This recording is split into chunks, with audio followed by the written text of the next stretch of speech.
afuera, un poco nublado, pero el sol afuera. Salí de mi casa con las calles secas.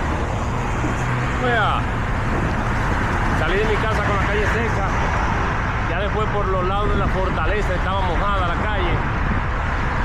Como hasta la entrada del aeropuerto me mojé. Me mojé de la calle. Pero ya de aquí, llegando al cruce de Moca, está todo seco. Vamos a ver cómo sigue esto de camino.